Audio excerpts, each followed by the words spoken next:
आज हम बात करेंगे सीआरपी टेस्ट के बारे में। यह एक रूटीन ब्लड टेस्ट होता है। तो देखिए, सीआरपी की फुल फॉर्म होती है सी रिएक्टिव प्रोटीन। यह एक प्रोटीन है जो कि हमारे लीवर में बनती है। जब भी हमारे शरीर में कोई इन्फेक्शन होता है तो यह सीआरपी प्रोटीन लीवर से निकलकर ब्लड में चली जाती है और उस इन्फेक्शन को कोज करने वाले बैक्टीरिया या वायरस या फंजाई से लड़ती है। इसलिए जब भी हमारे शरीर में इन्फेक्शन होता है तो हमारा सीआरपी का लेवल बढ़ जाता है।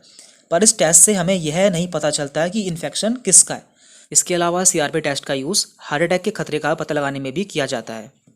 देखिए, सीआरपी टेस्ट दो तरह का होता है, high sensitive CRP test and standard CRP test. High sensitive CRP test को एचएससीआरपी टेस्ट भी कहते हैं और ये ऐसे मरीजों के लिए कराया जाता है जिन्हें हार्ट अटैक का खतरा होता है। तो इससे हम जान सकते हैं कि उन्हें हार्ट अटैक का कितना खतरा है। जबकि नॉर्मल सीआरपी टेस्ट या फिर स्टैंडर्ड सीआरपी टेस्ट से हम जान सकते हैं कि किसी व्यक्ति में या किसी मरीज में कितना इन्फ्लामेशन है या इन्फेक्शन है। दोनों ही टेस्ट अलग अलग तरीके से होते हैं और इनकी वैल्यू भी अलग अलग आती है। तो हम जान लेते हैं कि किस टेस्ट में कितनी वैल्यू आती है।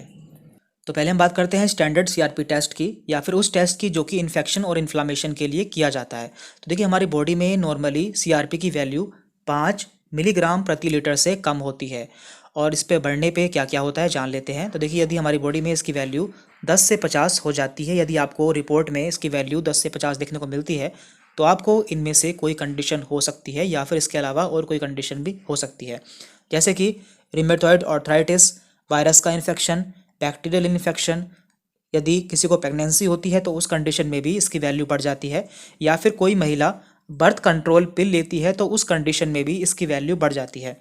यहाँ तक कि यदि किसी को किडनी डिसीज़ है या लीवर डिसीज़ है तो उसमें भी इसकी वैल्यू 10 से 50 हो सकती है। मान लेते हैं कि जब इसकी वैल्यू बहुत ज़्यादा बढ़ जाती है, यानी कि 50 से 100 हो जाती है, तो क्या क्या हो सकता है। तो देखिए, ऐसी कंडीशन में ब्लड कैंसर, मल्टीपल माइलोमा या फिर लिम्फोमा हो सकता है, या फिर ऐसी कंडीशन में आपको जो आपका सीआरपी लेवल है वो 50 से 100 के बीच में मिल सकता है। तो ये कोई एक्यूरेट नहीं है। ज़रूरी नहीं कि आपको इनमें से कोई बीमारी हो, आपको इसके अलावा और कोई कंडीशन भी हो सकती है। इसके लिए डॉक्टर्स आपको दूसरे टेस्ट कराते हैं।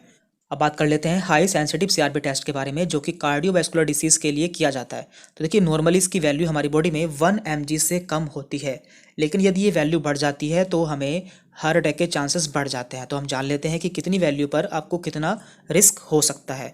तो यदि किसी का वैल्यू 1 mg से कम आती है तो उसे हार्ट अटैक के चांसेस काफ़ी कम होते हैं या फिर लो होते हैं।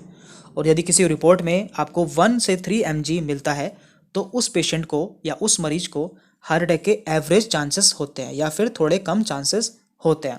और यदि किसी को 3 mg से ज़्यादा मिलता है या 3 mg से ज़्यादा उसका लेवल रहता है तो उसे हार्ट अटैक के बहुत ज़्यादा चांसेस होते हैं। तो इन टेस्ट द्वारा आप हार्ट अटैक की सीवियरिटी का पता लगा सकते हैं। तो आज की इस वीडियो में इतना ही था। यदि आपको कोई डाउट रहता है या क्वेश्चन रहता है तो आप हमसे कमेंट करके पूछ सकते हैं। Thank you very much.